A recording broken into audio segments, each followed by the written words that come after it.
Yeah, I know it's very disappointing for a lot of people, and believe you me, no more so than Jen and I, who were very much looking forward to those races.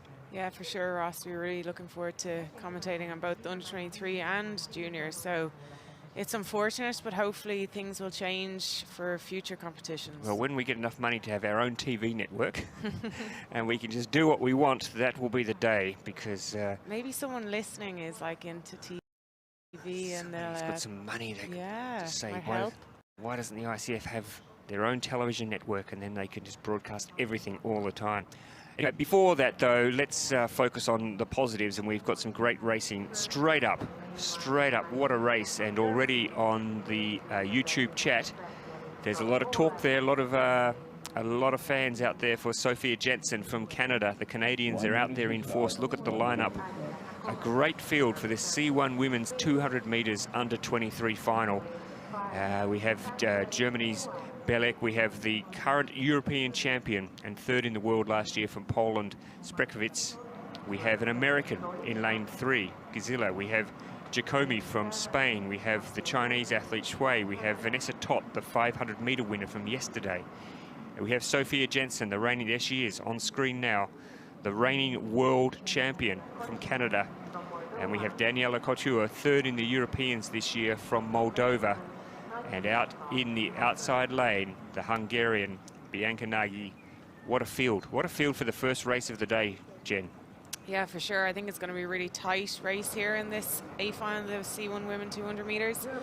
Like you said, a lot of the top contenders in the middle, but also the Hungarian in lane 9. She's a gold medalist from the C2 500 metre yesterday, so she will be a strong contender also. And as you said, Sophia Jensen there, she's had some amount of racing this weekend, but I think she will still have the energy to show us what she can do in this 200 metres. As you said, she's reigning world champion, and I'm sure she'll want to defend her title here today. And the Canadians have had such a great week, picking up their first gold medal yesterday in the C4. They'd love to have a gold medal to kick today off, and we're underway. So you can see Sophia Jensen in the red shirt, about 3 from the bottom of your screen, and she's gone out fast, the Canadian, the reigning world champion. She's still so young. She's still got a couple of years in front of her in the under-23s, but a lot of challenges coming her way, including over in lane 2. It is the Pole, the European champion, who's gone out the hardest. Katarzyna Sprekovic is the current European champion. She was third behind Sophia Jensen last year in the World Championships, so these two quite familiar with each other. They were both at the Super Cup in Oklahoma recently, but it's a really tight race at the moment. Looks like Sprekovic is actually going a little bit backwards now, and it looks like in lane 4 it might actually be Giacomi from Spain who's got up. Great finish there, and she's pretty happy about that. Antia Giacomi from Spain flew home. Unfortunately for Sprekovic from Poland, over the last 20 metres or so, she really dropped the anchor. And Giacomi is pretty excited about her first world title, as she should be. It's a really strong finish. Let's have a look at the start, and you can see there in lane 2, Sprekovic from Poland got the best of the starts. It was really, it's a real splash and dash, isn't it, the 200, though? You don't have a lot of time to muck around and miss a couple of strokes or miss a little bit of momentum, and it's a really tough job to get back into the race. But if we have a look at the closing stages of the race, and there you have Giacomi clearly first, and next to her I think it's the Chinese athlete Shui who got second, and maybe Sophia Jensen took the bronze. So I think it was gold to Spain, silver to China, and the bronze going to Canada. Is that the way you read it? Yeah, that's what it looks like to me also, Ross. Very close racing at the end there. And there's confirmation. Not a lot of distance between the top 3, and Zekovic from Poland dropping back to 4th.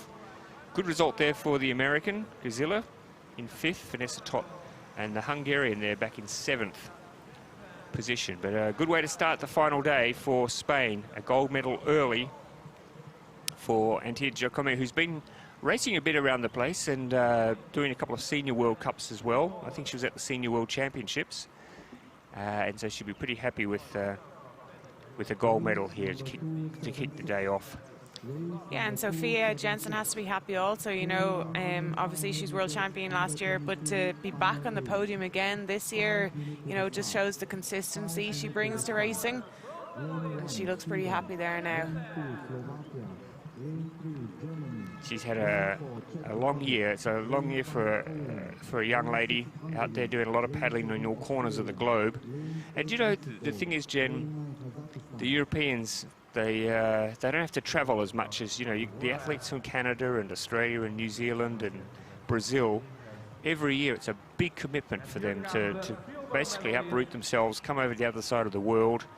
They base themselves there for a couple of months. They're away from home. They're away from their familiar surroundings. And, you know, these are young athletes who, you know, for a lot of them, they're still studying. They've got other commitments they've got to get their head around.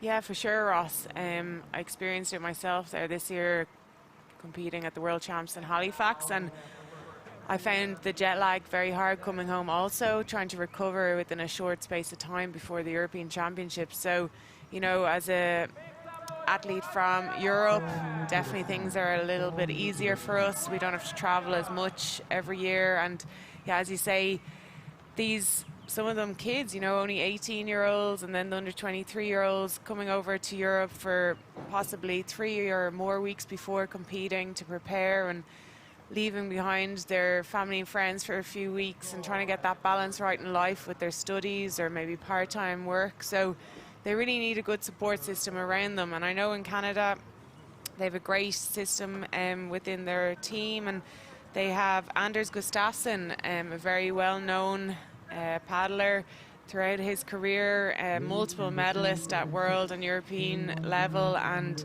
also multiple Olympian. So they have great people in place to give them advice on the balance of life and sport. Yes, that's so valuable, just having those people who've done it all before.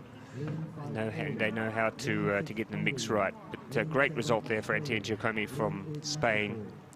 Gold in the first event of the day. I'm feeling confident still. I went through the list again last night, Jen, because I've made this bold prediction that Hungary will finish with 23 gold. They've got 17 at the moment. I'm actually starting to feel quite confident that I'll be close to the mark. Yeah, I think you will, Ross. I think you could be very spot on the money there. Well, if I'm spot on, I tell you what, I will retire happy. That's it, your days are done. That's it.